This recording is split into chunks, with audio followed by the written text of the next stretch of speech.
你可能已經聽過譚松韻這個名字很多次，她是很多觀眾心中熟悉的甜妹，也是國產劇裡非常有辨識度的女演員。可是你有沒有想過，為什麼她叫譚松韻？這個名字究竟是誰取的？而更有意思的是，在成為譚松韻之前，她其實還有過另外一個名字，一個名字來自媽媽，一個名字來自爸爸。最終，她選擇了爸爸取的譚松韻。但故事還沒有結束。因為松韻這兩個字並不是隨意組合出來的。據相關人物資料記載，松韻一名與唐代詩人白居易的詩句有關。松韻這個名字背後藏着中國古典詩詞中非常雅致的一幅畫面：松樹、清風，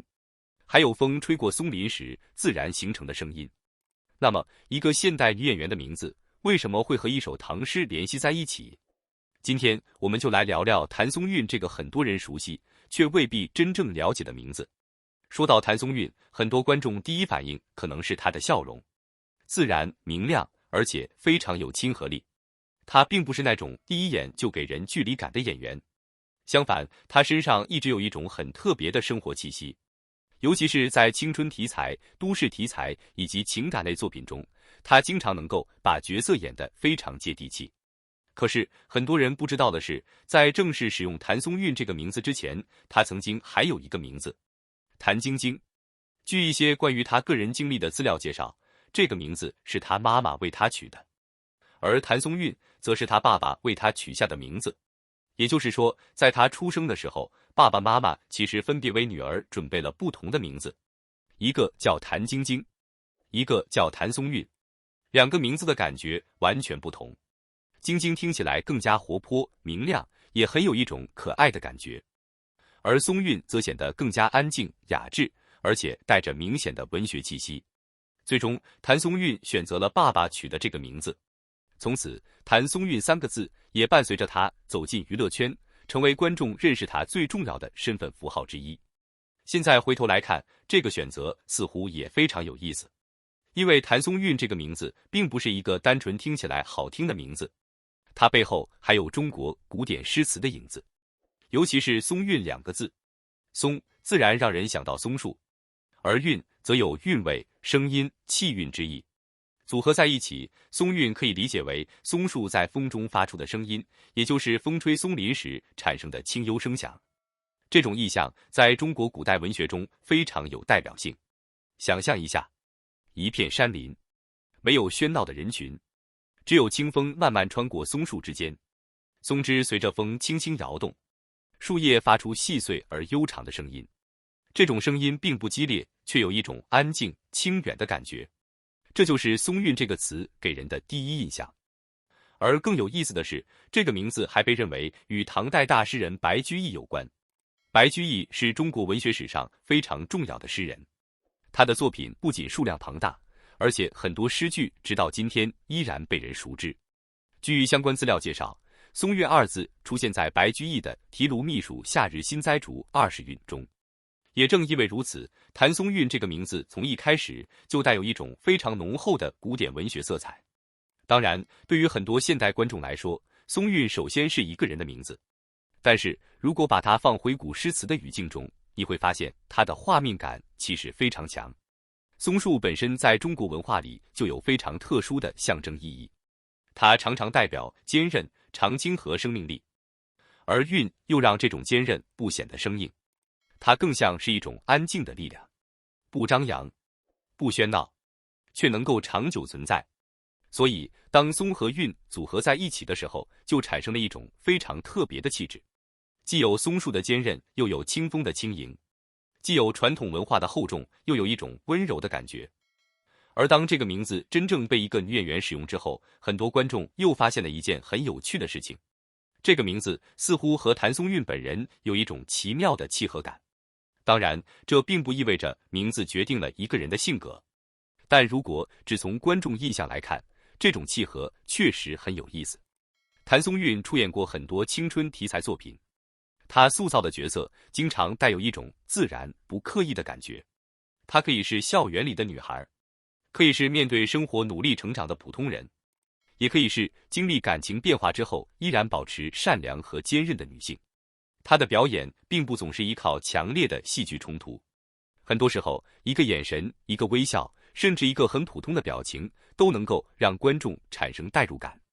這種自然感，恰恰讓松韻這個名字顯得更加有趣。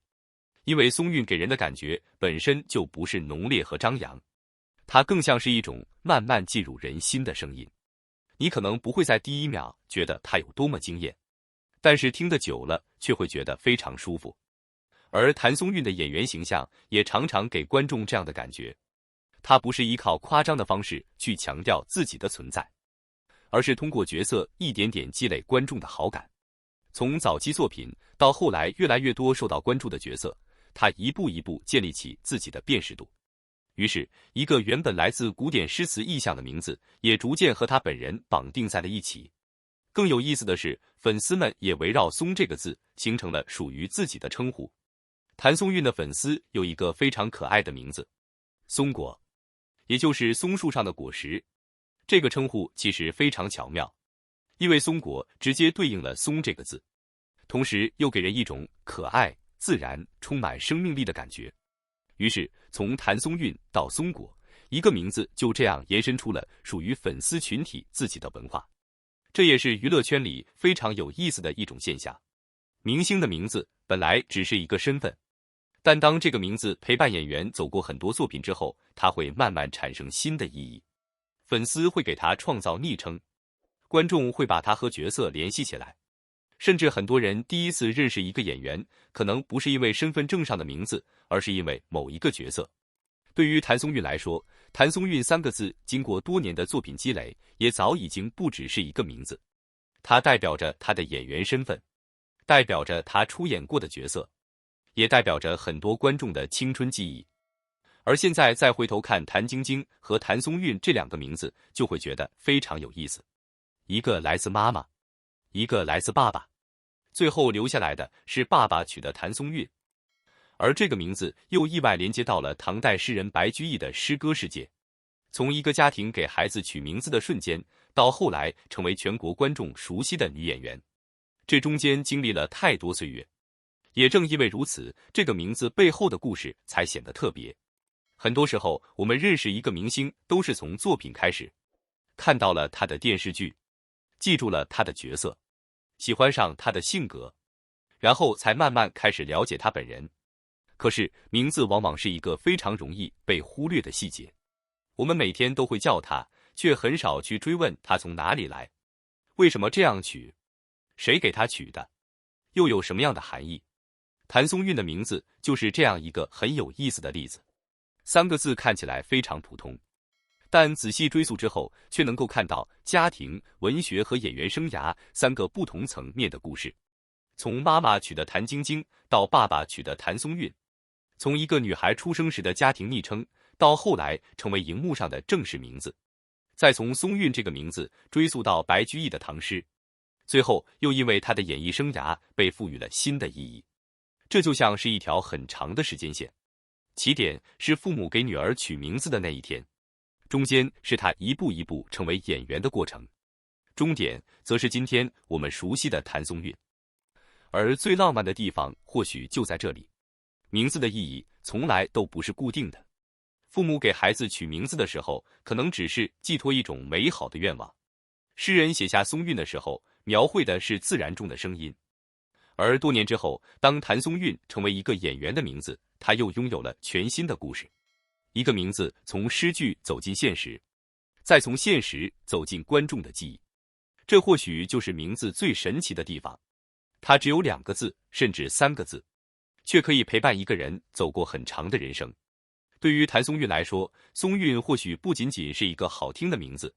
它承載了父親當年的選擇，也承載了他後來一步一步走進娛樂圈的經歷，更承載了無數觀眾通過電視劇、電影和角色留下的記憶。而當粉絲用松果稱呼自己時，這個名字又多了一層溫暖的意義。從松樹到松韻，再到松果，